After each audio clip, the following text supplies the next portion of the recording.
exercise 1.4 kan in tran donanga number 1 ah hian classify the following numbers as rational or irrational tini an noi mi ho hi rational le irrational thlir rang ro tina ni sub number 1 11 taila sub number 1 ah hian 8 minus root 5 ti kan hmuwa 8 hi rational ani a root 5 hi ama kan soit ongin irrational ani chuwang chuan hei pai the ni lawa chuwangin ama top hi hetia oma wangin hi chu irrational ani don ani irrational kan tiang chuan sub number 2 ah 6 plus root 23 minus root 23 kan hmuwa helai hian rational number 6 a oma chun irrational number root 23 pahnih a oma mar chu ingun deuh an chuan root 23 hi plus le minus an ni a bracket kan open anga chuan kan chok chinang rational ngian irrational an turin 6 angain kan langa plus root 23 minus root 23 lo omanga chuan helai hian root 23 le root 23 hi thilin ang chi ania square root ve ven ni boka wangin kan pai theya root 23 minus root 23 0 ni lo pon ti hian kan cancel thei kan tiang sign nang lo ni wangin ti chuan tatang hian 6 chi lo chhok don ani tumem je chu hemi pumpui hian 6 at luk ti na nia 6 chu rational number zinga mi ni wangin he sub number 2 hi rational kan ti don ta ni rational number ani kan ti thei ta ni chuan sub number 3 ah 3 root 7 divided by 7 root 7 kan hmuwa heta hian division ani a achunglama root 7 oma nuilama root 7 om boka 3 le 7 chu cancel thei lowa amaro chu root 7 le root 7 ni cancel thei ni ti chuan hei cancel ta ila root 7 le root 7 ni cancel ta ila 3 by 7 a chhokang 3 by 7 chu rational ni ti kan thret to kha p by q form fraction pa ngai khan lo ni ta chungle noi nei chu wangin hei hi rational kan tilanga rational le don ta ni chuan sum number 4 en le taila 1 by root 2 ta chuan chunglama 1 oma nulama root 2 oma hi cancel the ni lawa divide po tumila root 2 hi irrational ani sia chuwang chuan hei chawak en om lawa hei hi chu irrational kan tila mai don ani chuan sub number 5 ah 4 pi kan neya pi ringot hi irrational number kan ti to kha chuwangin 4 le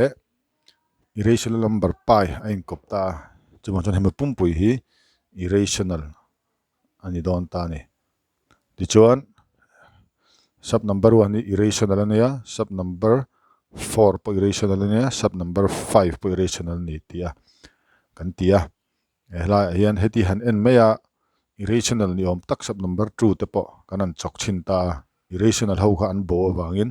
atopa rational lo chhok sia hetiang chi hi rational number lo ni ve thei thoni ti kha kan chin che don ya question number 2 kan rang simplify ani a hi kan chok chin don ani sub number 1 ah hian 4 root 3 minus 6 root 5 plus root 3 plus root 5 kan hmuwa hi bracket kan open ang bracket kan remove anga 4 root 3 minus 6 root 5 lom ta ti chuan plus root 3 plus root 5 lom le ta chun lai hi kan en chuan ngun de kan en chuan like terms kan nei ta ni tan root 3 oma tan root 3 om boka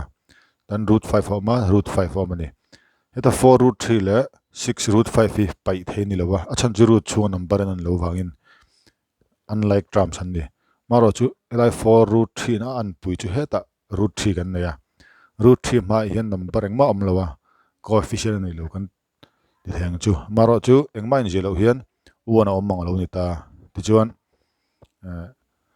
a toy zong in heta 1 le helai 4 kan belanga 5 alo ni tonga 4 plus 1 kha chuan root 3 chu bel to loin ama to philak le me tur 5 root 3 kan tiang chuan helai hian minus 6 root 5 kan nei a ta plus root 5 oma ama kan soeng tho khan root 5 top ma hian u an oma plus ani boka helai root 5 ma hian minus 6 oma chumi ni chuan minus 6 plus 5 ang khalo ni ta minus 6 le 1 hi sign in ang lawan ni wangin pai tur ani 6 a 1 kan pai chuan 5 a chhuakanga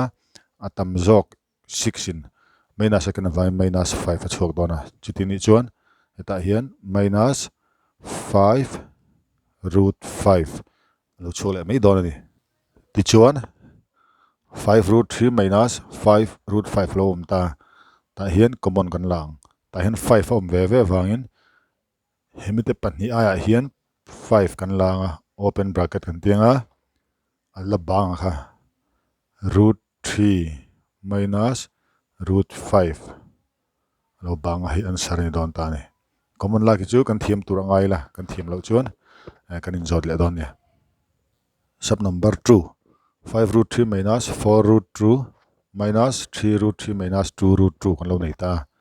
ama mi nei nang deuh chi a amaro chu kan chin chi tur chu sub number 2 a chuan bracket le bracket in kar hala hian minus how many heting om hian bracket kan pai don khan kan remove ton kan film khur tur ani hian kan tiang amalam pang chu angai angin kan la anga ti chuan minus in bracket kan open dona minus into plus multiply in dona minus into plus chu minus anianga 3 root 3 kalang chuan minus into minus hi plus lun tonga 2 root 2 lo chhok don ani all sum zong in bracket ma minus om reng rengin bracket kan remove ton hian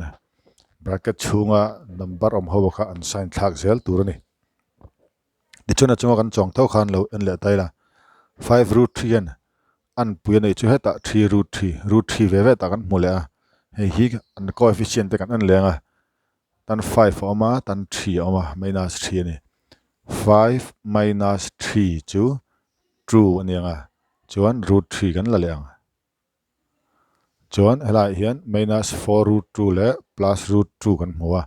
minus le plus tho ne pai le tur ti na ni 4 atanga 2 kan pai chuan true lo chhuakanga tamjok 4 din minus kan awangin tan minus kan danga root 2 kan la thlayang ti chuan ama achunga kan tiang tho khat an le taila helai hian true om ve ve hei root ma hian common a true kan la theya chuan bracket chunga ala banga te masa zo ka tangin root 3 banga anung zo ka tangin root 2 lo bang tong hei kan answer tur ani